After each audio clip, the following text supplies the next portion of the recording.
That's wonderful. God bless you so much. Okay, so we are here looking at my tabernacle, my worship.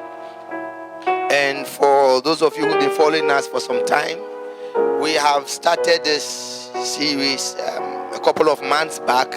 We've been looking at the lessons or the New Testament implications of the Old Testament tabernacle. New Testament implications of the Old Testament tabernacle. And we have looked at the tabernacle in design, in concept. We've looked at so many aspects of it. The part of this study that we have come to is the implications of the three levels or the three chambers that we have in the entire tabernacle. We realize that an image of the tabernacle, which is quite a popular image, that image, you can see that the tabernacle has an outer court, and the entrance, there is one entrance that allows you to enter. The wall of the tabernacle is made up of linen material and wooden poles that have been covered with brass and silver. When you enter, there is an outer court. That is the first level. And we have come to understand earlier on that this tabernacle is supposed to be the dwelling place, the house, a place where God dwells amongst his people. But we have also seen also that it was casting a shadow into what God had to do in the New Testament or in our days. Now, the next level, when you get into the court, the next level we see is what you call the holy place. And so you can see that inside this wall is another building that is normally referred to as the sanctuary. And this sanctuary has, this first entrance is supposed to be what is called the holy place. And then after the holy place is that another smaller place referred to as the Holy of Holies. So over the past weeks, we'll be looking at the implications of these three levels. It appears that as you move from outside of the tabernacle, which represent the world, the unsaved world, and you move from the unsaved world to come to God, you come through one single door, which is Jesus Christ, and the gate made up of four poles, which we say that many have proposed that they could represent the four gospels that are used as a means and a source of invitation to those who come to Christ Jesus Christ. So when you enter into that place, you are said to have come into the house of God. You have become now a member of the commonwealth of the people of God. But it is not enough to be in the outer court. It is not enough to be in the outer court. We have seen that Christians or the people of God's journey work hard so that we get into an inner court, and then we get to the innermost court, which is the Holy of Holies. But we have looked at the three courts, the three levels. The first level is the outer court, the second level is the inner court or the holy place, and the third level, which is the deepest level, is the Holy of Holies. In the olden days, we could see that there were so many restrictions. But by the grace of God, the finished work of Jesus Christ on the cross has opened the door, and the restrictions have been removed. In fact, if there is any restriction for any New Testament Christian today, it is a self-imposed restriction. In the Old Testament, God imposed the restrictions. But in the New Testament, every restriction is a self-imposed restriction. And we have looked at a few things that we need to look at that will allow us to have access to God, that will get us closer to God, that will make our fellowship with God much stronger than before. And that also then opens doors for us and gives us access to the many great and wonderful and precious promises that the Lord has given to us. In fact, if you read 2 Peter chapter 1, it tells us that God has released many precious and pleasant promises, but we can get access to them when we know God. That is what the Apostle Peter was teaching us. It is through the knowledge of God, and we know God better when we fellowship, when we get closer to him better. So all this time our focus has been about what we need to do so that we get closer to God, then we get access to the great and precious promises that God has in store for his people. Today we have, having looked at so many other aspects, today we want to look at the concept of the lordship of Jesus Christ over the lives of believers. And I want to give it a subtopic: Jesus is Lord. Jesus is Lord, its implications, its New Testament implications for the Old Testament tabernacle. Jesus is Lord, New Testament implications for Old Testament tabernacle. And that is what I want us to look at today. Now, Jesus is Lord, that statement is perhaps the commonest, the most popular statement among Christians worldwide. Jesus is Lord, and I think we hear it more often than not. But there is a little history to that statement. It is not a statement that was coined latter part of this time. It is a statement that have existed right from the very early days of the Christian faith. In fact, for those who have studied a little bit of church history, and even those who don't know church history but are interested in the tradition of the church, there's something that we call the creeds. We have had so many creeds. The popular one today is what is referred to as the Apostles' Creed. And this Apostles' Creed, plus many other creeds, were actually a combination, a systematic arrangement of the Christian faith. It is the doctrine. It's a way of letting the child of God knows what we believe as Christians. Now, if you cast your mind back to the first century when the church began, we understand that the disciples who were then in Jerusalem had issues with the powers or the leadership of Judaism, the Jews there, because they had their religion, and they were really surprised at what was coming. In fact, they thought by killing Jesus they would have killed that movement.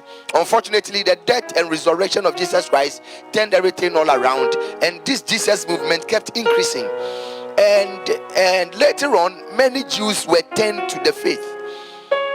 But because the Jews knew so much about the God that the Christians were also talking about, what they did not know was Jesus Christ. And what they did not accept was the fact that Jesus Christ was God, that Jesus Christ is Lord, that Jesus Christ should be considered as someone who is equal with God. That was so much a difficulty for them. That was a big thing, and that was one of the reasons why they tell that Jesus should be crucified, he should be executed. In fact, there was a time when Jesus was said to be God. I mean, Jesus made a statement to imply that he was God. The Bible said they gnashed their teeth and they planned of stoning him to death because it was an abomination. So they saw him as an ordinary man. They saw him as a mere man, mere someone who was just walking there, perhaps a prophet or a teacher or a rabbi, that's okay. But to call himself the Messiah, to call himself the Son of God, and to call himself even God that is equal with God is a difficulty. It's a difficulty.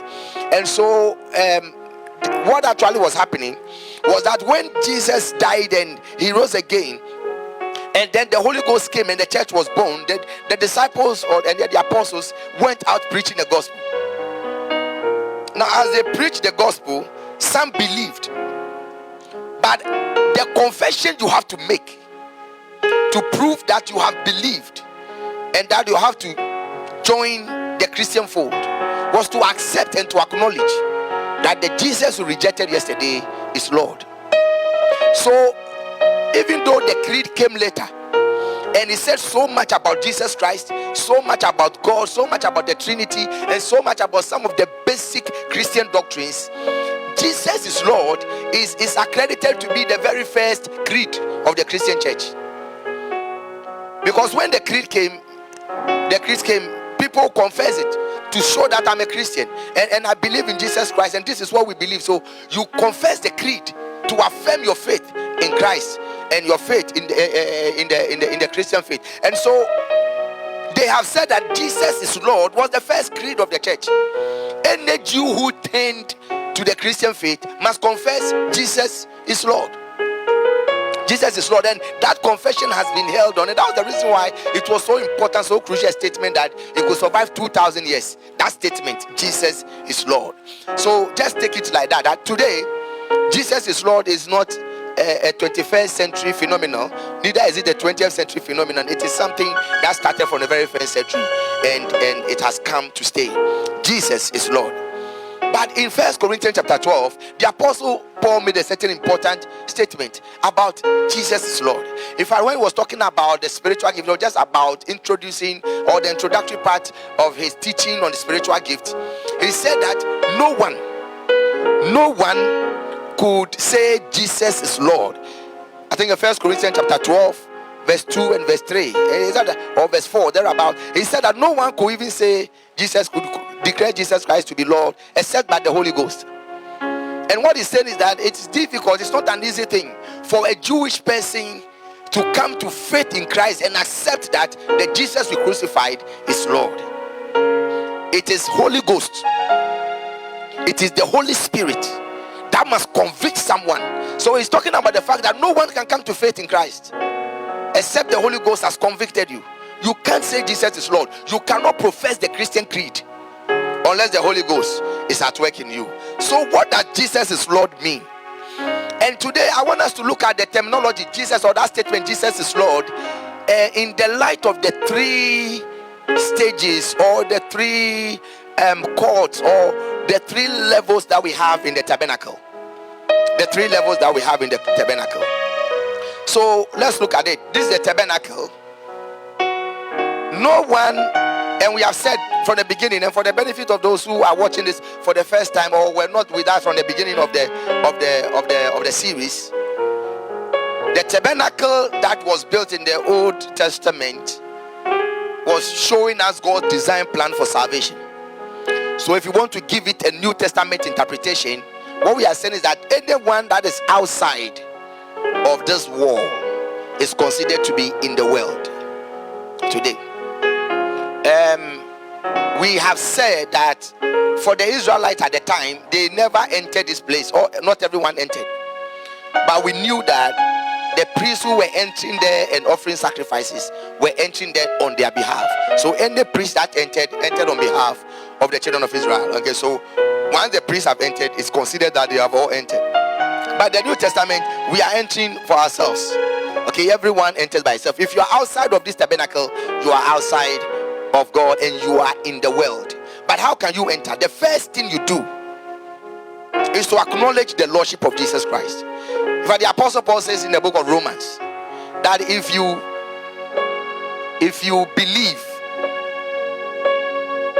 believe that Jesus Christ is the Son of God, that God raised him from the dead, if you confess Jesus Christ as Lord, you'll be saved.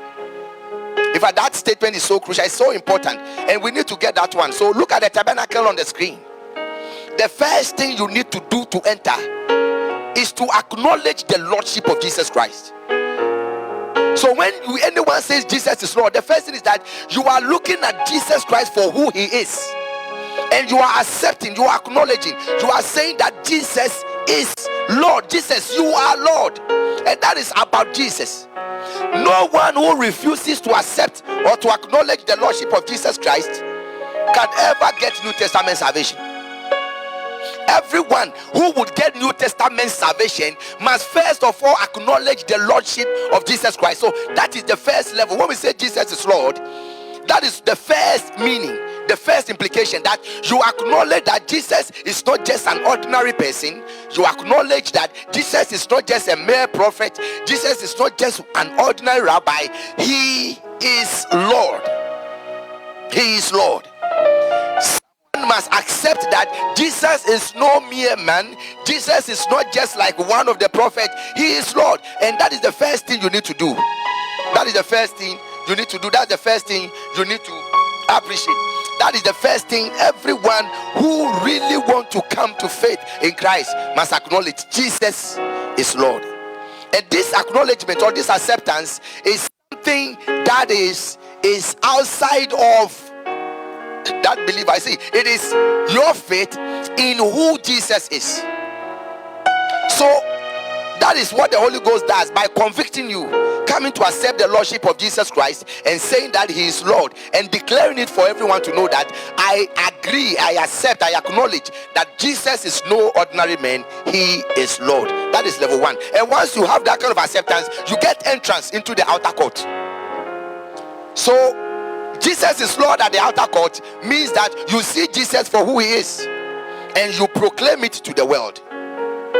But it is not enough to just declare that Jesus is Lord. So we move to the second level. How can anyone get an entrance, an entrance into the holy place in this understanding, or in this context? See, apart from accepting that Jesus Christ is Lord and declaring it for the world to see, the next level to take that statement is to now make Jesus the Lord of your life. See, some people think it is never the same. It is never the same to proclaim that Jesus is Lord and comparing that to making Jesus Lord over your life. They are not the same. Listen to Jesus himself. In Matthew chapter 7 verse 21, what did he say? Not those who say unto me, Lord, Lord, shall enter into the kingdom, but those who do the will of my Father in heaven. In other words, you can accept that he's Lord, you can proclaim that he's Lord, but he may not be Lord over your life, and therefore you may not have access into the kingdom. This is very crucial. It is not enough to declare that Jesus is Lord. It is important, it is necessary, it is required, it is crucial, it is primary, but it is not sufficient. It is a necessary but insufficient condition for a closer walk with him. So, child of God, what I'm saying is that anyone who has just accepted the Lordship of Jesus and has proclaimed Jesus is Lord, it's like that person has entered into the outer court. But if you look at the image of the tabernacle, if you look at the tabernacle again, as soon as you enter the outer court, there is something there that is waiting for you. And what is waiting for you there is called the brazen altar. This altar is where sacrifices are done. Now, these sacrifices in the Old Testament, anyone who has committed a sin, you bring an animal, and it is assumed that the animal dies for you. So the animal is sacrificed in your stead, and the blood of the animal is used to plead. In this New Testament time, we don't need to bring animals. Why? Because Jesus became the prime lamb of God that takes away the sin of the world. But once we accept that work that Jesus did, we are now invited to live our lives such a way that we present our bodies as living sacrifice on this altar every day. That is what it means. That's the second level. You have now entered the house by acknowledging the Lordship of Jesus and confessing it. The next level is to make the Jesus you are saying Lord, make him Lord over your life. Making Jesus Lord over your life means that you are allowing his word to have control over your life. You are acknowledging that his word has authority over your life. You don't live your lives alone. In fact, there is this common, a very popular Presbyterian hymn that says that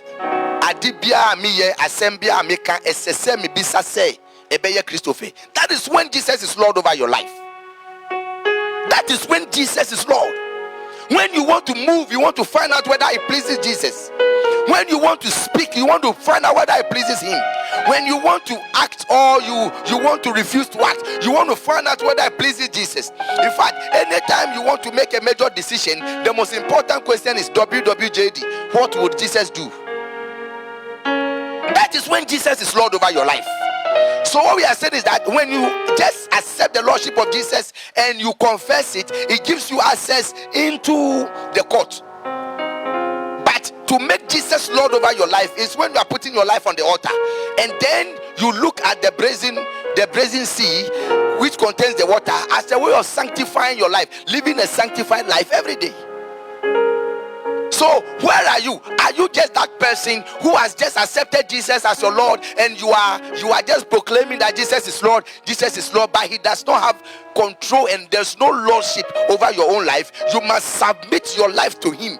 In fact, anytime we are coming to Jesus, what we say is that I accept you as my Lord. It actually means I declare to be your servant. That is actually what we are saying. To call somebody Lord is indirectly calling yourself a servant of that person. But most of us say, Jesus, be the Lord over my life, but yet we don't give him control. So the next level, what will allow you to enter into deeper places with God, is for you to allow the Lordship of Jesus to bring your life under his Lordship, bring bring your life under his control. Make sure that you are living your life not by your own will or by your own dictates, but by the word of God. Then we are saying that you have subjected your life to Christ Jesus. So brother, friend, when you say Jesus is Lord, is he Lord over your life, or you are declaring his lordship for the sake of a declaration? Which level are you, 1 or 2? Okay, now if you look carefully, one of the things you see is that in the Old Testament, those who enter into the sanctuary proper, the holy place and the holy of holies, they are revered people. They carry some kind of unction with them. They were not ordinary people. They wore special clothing. They had special protection. They could eat some kind of bread, the bread of the presence, which ordinary priests or ordinary Jewish people, ordinary Israelites could not have access to. In fact, they have access to things that ordinary Israelite will not have access to. It's a privileged thing to enter into that place. At that point in time, something great from God's presence, that privilege is coming, is emanating, is exuding from their lives. Now, what I'm trying to say now is that after you have acknowledged Jesus as your Lord and you have proclaimed him, that's the first stage. And second stage, subjecting your life to his lordship and allowing Jesus to be Lord over your life. There is a third stage where you say Jesus is Lord. This time you will see the lordship of Jesus Christ now emanating out of your life, exuding out of your life. What do I mean? So once you bring your life under the control of Jesus, Jesus takes over your life. Not long ago, there is this post that people have been putting on social media. It makes a good reading. Just a one-liner. It says, if you allow or you leave everything in God's hands, very soon you see God's hand in everything. If you commit everything into God's hands, very soon you will see God's hand in everything. See, what he's saying is that submit yourself to his leadership, then his leadership will emanate out of your life. Do you know that it is possible for the lordship of Jesus to now exude, to now come out, to emanate out of your life? See yourself submitting to his lordship. And when calamity comes your way, that Lord whom you have submitted to now brings his lordship to conquer that situation in your life. That is when people look at you and they wonder what kind of person you are, because the lordship of Jesus is now exuding, coming out of your life. That is when you can say that we shall drink deadly poison, but we shall not die. Do you know why? Because you have submitted to his lordship. Now his lordship will come out of your life. It will show out to the whole world. That is when you shall tread upon serpents and scorpions and over every power, every work of the enemy, and nothing shall by enemies hurt you. People look at you strangely. It is not for everyone. This is level 3 of Jesus is Lord. Which level are you? The challenge is that there are things that we are looking for. They are for level 3. You can't just say, oh, Jesus is Lord, and expect that these great and mighty things, promises, will exude, will emanate out of your life. No, when you declare that Jesus is Lord, you must then submit and accept his lordship over your life in such a way that he leads and controls your life. And when you do that, then his lordship will now come out. And that is the third level. And the most important thing, that is what every Christian and every child of God and those who admire Christians, that is what they desire. So if you are not seeing that these things are emanating, you want to check to what extent you are allowing and submitting yourself to his lordship. Perhaps you are too much in control over your own life. Maybe you are too much in control. You see, take this analogy. When you enter into water, walk into water, maybe a swimming pool or something, as you go deeper, what happens? Your body keep disappearing. From the beginning, all of you will be seen. From the crown of your head to the sole of your feet to be seen when you are at the shore or at the beginning, at the entrance. As you walk into the water, as you go to walk into deep places, your body keep disappearing. That's the first thing that happens to you. But not just that. you begin to lose control over your own self, your own body. Because there's something we call upthrust. It begins to work on you. It's as if the water is trying to lift you up so that your feet will not touch the ground. And the deeper you go, as you go deeper, the more you disappear, and the less control you have over your own life. You have over your own body. In fact, you are actually saying that you actually see that you are losing stamina. If you want to gain stamina, come out of the water. And as you come out of the water, you are seen. As you come out of the water, you have more control over your life, and you are seen. Listen, if you lose control to Jesus, if you control of your life to Jesus, that is the second level of saying Jesus is Lord. You will disappear. Less of you will be seen. More of Jesus will be seen. And the more of Jesus that is seen means that he now takes control over your life.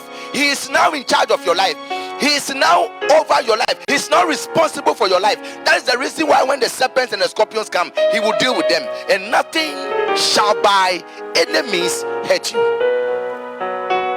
Now when you say Jesus is Lord, you want to think about it twice. Are you just declaring something? Or you are bringing your life under his control? Or you are just expecting that your submission is now bringing the lifting up? Where are you? When you say Jesus is Lord, are you declaring or submitting or emanating? The first level allows you entrance. The second level allows you to receive of him. The third level allows you to show forth what you have received. Remember, that is the object. I think 1 Peter chapter 2, 1 Peter chapter 2 verse 9 and 10 tells us something that beautiful. The Apostle Peter was taking a certain scripture, something that God promised the children of Israel when they were in the wilderness. In Exodus chapter 19, the Lord spoke through Moses and gave them a certain promise. That promise was given to the children of Israel only. But because God's plan, his eternal plan, his sovereign plan, was that Israel is not just all that he's doing. He's using Israel as a sample, as a prototype for what he's doing with the entire world. The Apostle Peter had the courage to take that promise from Exodus chapter 19, 5 and 6. And then he spoke this time not to Israel, but he was speaking to all, even the Gentiles who have come to faith, in him. Listen to what he said. But ye are a chosen generation, a royal priesthood, an holy nation, a peculiar people, that ye might show forth our calling. The reason why we are a chosen generation, a royal priesthood, a holy nation, a peculiar people, is to show forth. The showing forth only comes when we have declared Jesus is Lord, and we have allowed him to work in us. We have submitted to him. Then we begin to show forth all that he has done in our lives. Are you showing forth? Are you showing forth? That we must show forth the praises of him who has called us out of darkness into his marvelous light. Are you showing forth? So my friend, my brother, my sister, thank you for being with us. But this is what we are saying as I bring this session or this series to a close. Listen, what we are saying is that there is a lesson that the Old Testament tabernacle is teaching us in this New Testament era. And one of such lessons is that when we say Jesus is Lord comes in three categories or three levels. The first is when we just proclaim it. We believe that he's Lord, and so we proclaim it. That gives us access to be born again. The second is when we not just believing it and proclaiming it, but now bring our lives under his feet at the altar, and we say that we present our lives as living sacrifice. We submit to him. It is no more our will, it is his will. That is when we are acknowledging his lordship over our lives itself. Jesus is Lord over my life. He controls my life. That is the second stage. And the third stage is the result of the first two. And that is that whatever Jesus has not done in our lives begin to manifest for the world to see. And that is when the great and precious promises that he has given to us begin to show forth in our lives. Jesus is Lord. Where are you? God bless you. Let's pray. Dear Father, I thank you for this evening and for friends who have joined us, who are partaking in this session with us. I thank you, Lord, for your word that has come forth. I pray that for those who are outside of your tabernacle, I pray that you open their eyes to see what you have in store for them, that through the power of the gospel, salvation shall be theirs. And for those who have already proclaimed that Jesus is Lord, I pray for grace also, that we will learn to submit and bring our life, present our bodies as living sacrifices, subjecting it to the lordship of Jesus every day of our lives. And Lord, having done this, work in us so that what you have done in us will show forth to the world for your glory. In Jesus' name we have prayed. Amen. We want to thank you for joining us for this broadcast. We are grateful. If you have any questions, you can post them in the comments area. We will read them, and hopefully next week when we are coming to you, we will come to you with answers to some of the questions that you have asked. God bless you for being with us. We thank you so much, and we are grateful for your patronage and being a friend to us. God bless you so much. See you again next week. Jesus is Lord. Thank you. The name